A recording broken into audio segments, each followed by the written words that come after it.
कक्षा 8 के सभी विद्यार्थियों का आरसी स्टडी जोन चैनल पर।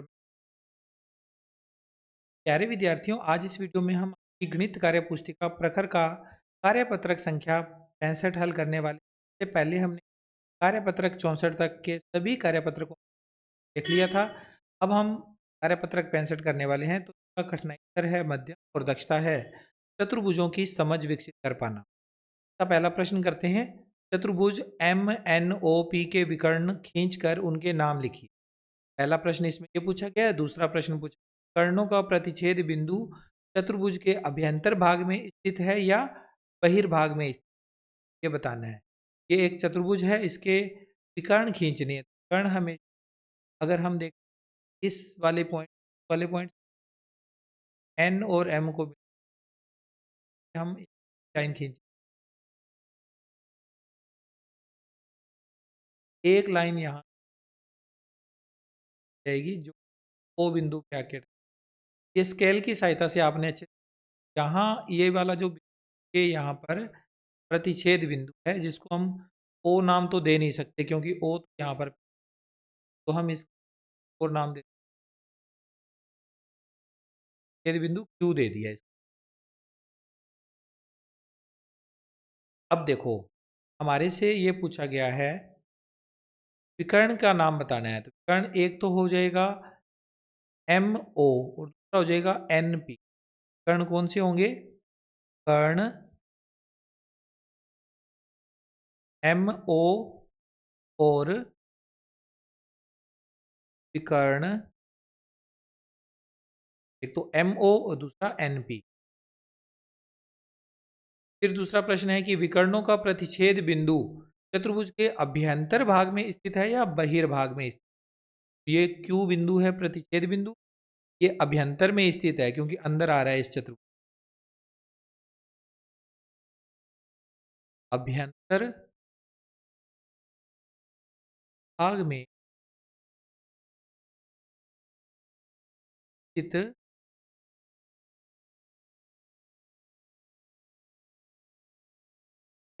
आगे इसके बाद दूसरा प्रश्न में पूछा गया है, नीचे दिए गए कथनों के लिए सत्य अथवा असत्य लिखें।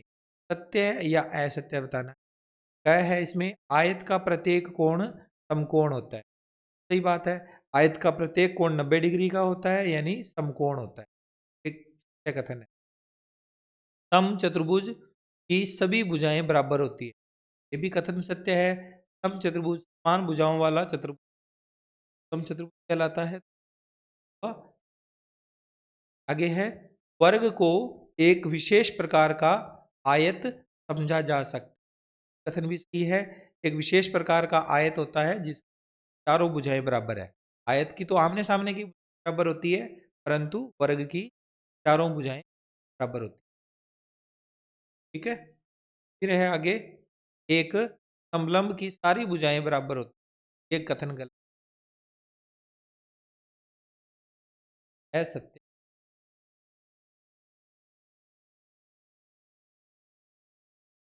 के बाद अगला प्रश्न करते हैं। पूछा गया है, दिए गए चतुर्भुज के नाम के साथ मिलान करें। आकृति नाम के साथ मिलान, ये आकृति एक आयत की आकृति का मिलान आयत के साथ, ये एक वर्ग है, वर्गाकार आकृति,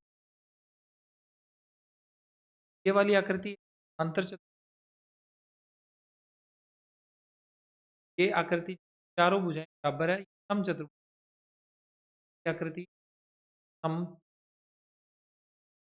हमारी। अब आगे है सवाल नंबर 4 में पूछा गया है, चतुर्भुज के जोड़ चारों कोणों का जोड़ 360 डिग्री होता है, तो चतुर्भुज के छूटे हुए कोण का मान बताना। यहाँ पर एक कोण की वैल्यू, तो पहली आकृति में तो 105 डिग्री, 75 डिग्री और 100 डिग्री, तीन कोण तो हमें पता है लेकिन चौथा कोण नहीं। अब हम तीनों का जोड़ करेंगे, तो 5 और 75 180, 180 और 100 280, इन तीनों का जोड़ 280 है। 360 बनाने के 280 को घटा देंगे 360 में से, 80 डिग्री। इस आकृति में 72 और 78, दोनों का जोड़ करेंगे तो 150 150 और 102 252 252 डिग्री। ये वाला कोण आ 108, तो इनका जोड़ हो जाएगा 108 लिखने पर सब तीनों चारों कोणों का योग वाली आकृति में हमें दो कोण पता है 73 डिग्री और 71 डिग्री, ये दोनों ही नहीं पता। जैसे ये दोनों कोण समान माप के हैं तो ये दोनों भी समान माप 71 और 71 कितने हुए 71 और 71 142 142 डिग्री इन दोनों कोणों का है। तो 142 को माइनस कर देंगे 360 में से 142 को घटा देंगे 160 में से कितना बचेगा 118। इन दोनों कोणों का जोड़ कितना होगा 118 डिग्री। 118 डिग्री को दो बराबर बराबर भागों में हम बांट देंगे 18 को दो इक्वल पार्ट कर दिए। ये वाला कोण 109 डिग्री का हो जाएगा और ये कोण भी 109 डिग्री, दोनों ही कोणों का मान 109। आगे है इसके बाद सवाल नंबर 5वां में पूछा गया है दिए गए चतुर्भुज का नाम बताइए। आकृति को देखो, इसकी चारों भुजाएं बराबर है और चारों कोण है वो कोण है, तो इस आकृति को क्या कहेंगे हम, यह एक कौन सी आकृति है, वर्ग की आकृति, वर्ग की आकृति। ठीक है, चारों कोण समकोण। वैसे यहाँ पर ये समकोण बना हुआ नहीं है लेकिन आकृति को देखने से पता लग रहा है कि अदरवाइज आपको अगर कंफर्म नहीं है वर्ग वर्ग क्या रहा कि ये डिग्री का कोण नहीं, आप को लिख सकते हो चारों भुजाएं बराबर होने पर समचतुर्भुज।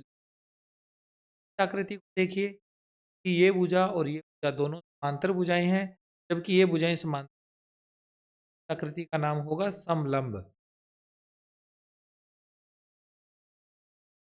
आकृति में आमने सामने की बराबर है, ये दोनों भुजाएं बराबर, ये एक दूसरे के आमने सामने की बराबर और समांतर होने पर समांतर चतुर्भुज कहते हैं। चतुर्भुज को समान आकृति में भी सेम ऐसा ही है, आमने सामने की भुजाएं बराबर और चारों कोण 90-90 डिग्री के हैं, तो इसको बोलेंगे आयत। आयत या इसको भी आप समांतर चतुर्भुज कह सकते हैं। ये कार्यपत्रक यहाँ पर कंप्लीट हुआ। मुझे पूरी आशा है आपको प्रत्येक प्रश्न अच्छे, वीडियो अच्छी लगी है तो आप इसे लाइक कर सकते हैं, शेयर भी कर सकते हैं।